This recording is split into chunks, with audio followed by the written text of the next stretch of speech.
Alors, quand on arrive dans une entreprise, la force du collectif, bon, c'est vrai que le collectif, pour moi, c'est très important. En fait, dans les premières questions que je pose, souvent je rencontre, d'abord les premières personnes que je rencontre, en général, c'est les dirigeants ou les responsables de l'entreprise, puisque c'est eux qui, a priori, on va dire, achètent mes prestations de conseil.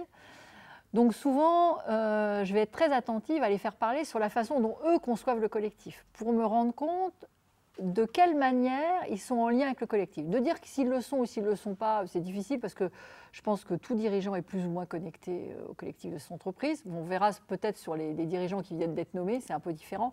Mais quelqu'un qui là plus longtemps est connecté. Mais de quelle manière il est connecté? Donc la façon dont il en parle, les choses qu'ils mettent en avant, les mots qu'ils utilisent, la perception qu'ils ont des choses. Est-ce qu'ils ont une perception collective ou est-ce qu'ils ont une perception auto-centrée? Bon, après, pour des dirigeants qui prennent une direction d'entreprise, en général, eux, ils ne font que, j'allais dire, raconter ce qu'ils ont perçu rapidement. Et souvent, ils cherchent parfois des confirmations ou des affirmations de ce qu'ils ont pu comprendre. Mais je trouve qu'on ressent très bien la façon dont un collectif fonctionne, de la façon dont les gens en parlent. Après, quand je continue à travailler, pareil, je vais avoir des échanges avec des gens. La plupart des consultants, de toute façon, font des entretiens, des réunions. Enfin bon, ça, je ne déroge pas à la règle.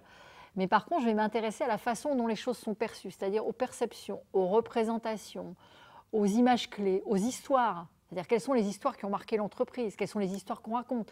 Parfois, vous allez vous rendre compte, dans une entreprise, on raconte des histoires qui existent il y a 15 ou 20 ans et les gens sont restés là-dedans. Donc c'est intéressant de savoir qu'ils sont restés à un certain endroit de leur vie.